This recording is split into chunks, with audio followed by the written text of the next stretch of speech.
Right now, inside your chest, there's this fist-sized muscle that is violently squeezing and releasing. Yeah, literally nonstop. Right. It is sending high-pressure fluid through, roughly 60,000 miles of internal tubing. It's shaking your entire core with every single contraction. And yet you probably feel absolutely nothing. Exactly. You are entirely numb to the most vital mechanical process keeping you alive. So, welcome to today's deep dive. We've got a really wild one today. We really do. We are looking at a fascinating stack of translated lectures, articles, and personal notes detailing the teachings of Osman. Right. He's widely known as the blind Muslim yogi. Yeah. And our mission for you today is to explore the somewhat terrifying reason why we tune out our own life force and, well, how to actually get it back. We are going to completely reframe how you view your own mind today. It's pretty paradigm shifting. Because Osman isn't just a philosopher, right? No, not at all. He's an energy healer, a meditation teacher, and someone who takes these incredibly dense ancient sciences and applies them to modern contemporary problems. Okay, so what's the core idea here? Well, the sources pose this radical idea that your mental activity, like your everyday thoughts, your worries, that inner monologue you have, it isn't just harmless psychological background noise. Right. It is a literal physical barricade. I want to start right there with the metaphor Osman uses, because it completely shifted how I think about, cognitive load. Oh, the umbrella analogy. Yeah, exactly. We usually treat our brains like supercomputers. We Hmm. want them running at maximum capacity, crunching data, multitasking, just constantly churning out thoughts. The busier, the better. Right. That's what we're taught. But Osman asks us to imagine the mind not as a computer, but as a giant, stubbornly closed umbrella that you are holding up during a massive cosmic rainstorm. And the rainstorm, in this case, is a literal flow of universal energy. Okay, unpack that a bit. So Osman teaches that there is a constant, highly ordered frequency of cosmic consciousness, and it's trying to enter the body primarily through the top of the head. Right. When you sit down with the specific intention to relax, this energy attempts to flood your system. And the calmer your mind gets, the faster and denser this flow actually becomes. But the umbrella goes up, like, the second we start The thinking. umbrella goes right up. And Osman's mechanics here are fascinating. He argues that the chaotic frequencies of our mundane thought, Like worrying about an email. yeah, or replaying a conversation from yesterday, wondering what to make for dinner, those generate a kind of energetic resistance. So it's a physical block. Exactly. It's not just a distraction. The active mind creates a frequency that literally repels or blocks the subtle energy trying to enter. Wow. So the more active the mind, the wider that umbrella opens, and the less energy actually reaches your physical body. Okay, let's pause on that because I am putting myself in the shoes of someone trying this for the first time. If there is a literal physical feeling current of energy, like a magnetic wind flowing down our spines, why don't we feel it? That's the big question. Because if I sit down and try to meditate right now, I don't feel a cosmic rainstorm. Hmm? I just feel my back aching and my nose itching. Right. It's just physical discomfort. Yeah. If it's real, shouldn't it be obvious on day one? Well, Osman's explanation for this relies on the state of our subtle senses. Subtle senses. Yeah. Right now, for the vast majority of us living in the modern world, those subtle senses are profoundly dormant. Because of our lifestyle. Exactly. Think about the sheer volume of sensory data your brain processes every single second.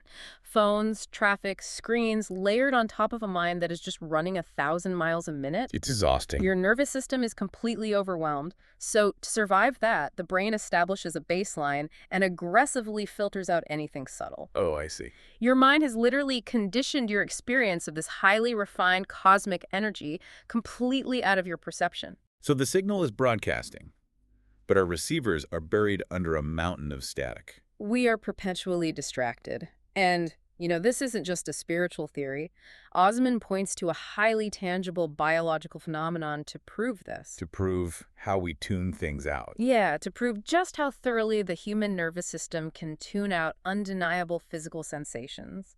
Which actually brings us back to that fist-sized muscle you mentioned at the start. Oh, the heart, yeah. This was the part of the source material that made me stop reading and just sit in silence for a minute. It's intense. We have this organ located right near the core of the body, right?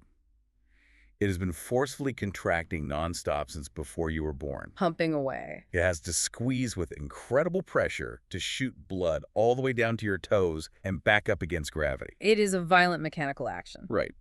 And yet, as I walk around the grocery store or sit at my desk, I am completely unaware of this vigorous, constant thumping in my chest. You don't feel a thing. I don't feel it unless I've just sprinted up a flight of stairs or, I don't know, I'm having a panic attack. How is it possible to be numb to something so massive happening inside my own ribcage? Well, Osman argues it happens because our consciousness has been dragged away from the core of our physical being. You've displaced your awareness. Just pushed it outward. Yeah, your attention is entirely wrapped up in that 1,000 thoughts a minute chaotic frequency we talked about earlier. It reminds me of people who live right next to a set of train tracks. Oh, that's a perfect analogy. Right, for the first few days, the noise is unbearable, the house shakes, the sound is just deafening. But after a few weeks, the brain realizes the train isn't a threat. And it just edits the sound out of their reality. Exactly. The trains are still massive, still shaking the ground, but the residents literally do not hear them anymore. We've done that to our own heartbeat. It's sensory gating on a massive scale. And this is the pivotal moment where the practice of meditation, according to Osman, stops being a psychological exercise and starts yielding tangible physical evidence. How so? Well, as you practice closing that umbrella, as your mind genuinely calms down and the chaotic frequencies drop, that numbness begins to fade. So the brain stops filtering out the baseline reality of your body. Yes, the train track isn't being ignored anymore. Wow. A major early milestone in this practice is simply reclaiming the awareness of your own heartbeat. Osman notes that as you silence your mind, you won't need to press your fingers to a pulse point on your neck or wrist. You won't need a stethoscope. Nope. You will just sit in a chair and vividly feel the beating in your chest. He actually says you can look at a watch, sit perfectly still, count the rhythmic thumps you feel internally for 15 seconds, multiply that by 4, and confidently know your exact heart rate. Yeah, just by existing in your own body. That is wild. It's the first real proof that your subtle senses are waking up. But tuning into the heartbeat isn't just a cool party trick or a passive observation exercise. It's doing something. By holding your awareness there and allowing that cosmic energy to flow unimpeded, the meditator begins to trigger a radical physical transformation. Okay, let's get into the physiology of this, because the numbers Osman presents are staggering. They really challenge modern medicine. Yeah. Normal medical science tells us the average resting heart rate for a healthy adult is somewhere around 60 to 100 beats per minute. A highly trained athlete might sit in the 40s or 50s. Right. But Osman points out that as the mind calms and that universal energy floods the system, the resting heart rate doesn't just dip slightly, it fundamentally plummets. It starts at maybe 72. Then as the meditation deepens, it drops to 60, then down to 40, then 38 beats per minute. Okay, I have to challenge this. Because if I am sitting at home and my smartwatch tells me my heart rate is dropping to 38, or as Osman suggests later, 20 beats a minute. You're calling an ambulance. Yes. I am not thinking about enlightenment. I am thinking about hypoxia.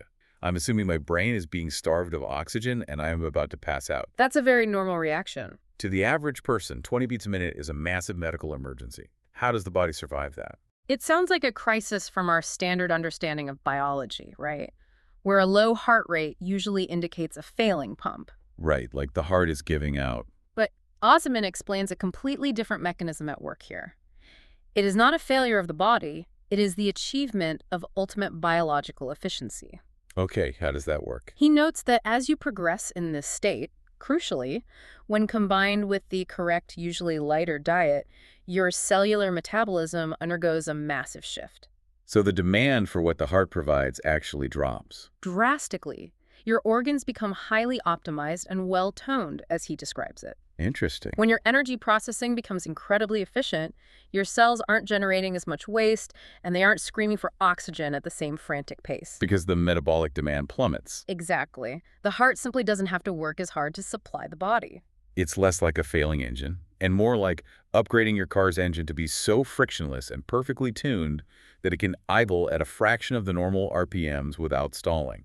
The workload basically vanishes. So as the mind gets calmer, the heart starts beating with this slow, powerful, effortless rhythm. That makes a lot of sense. 20 beats per minute isn't a struggle. It's a profound state of rest that the chaotic, overactive mind usually prevents us from ever experiencing. That reframes the entire concept of resting.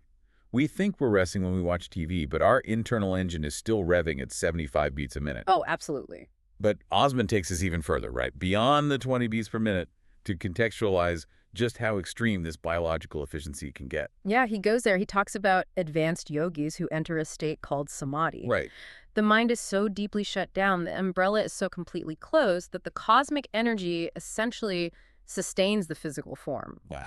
In this state, you literally cannot tell if the heart is beating without hooking the practitioner up to an ECG machine. Their breathing and heart rate appear to completely stop. They essentially flatline to the naked eye. They enter a state of deep, sustained, suspended animation. Which, from a medical standpoint, is clinical death. And Osman points out something even more jarring. This state of samadhi, where your vital signs vanish and a doctor would likely pronounce you dead, Yeah. he classifies that as only the first higher level of enlightenment. Wait, hang on. The level where your heart stops beating and you need medical equipment to prove you are legally alive is the ground floor. Level 1.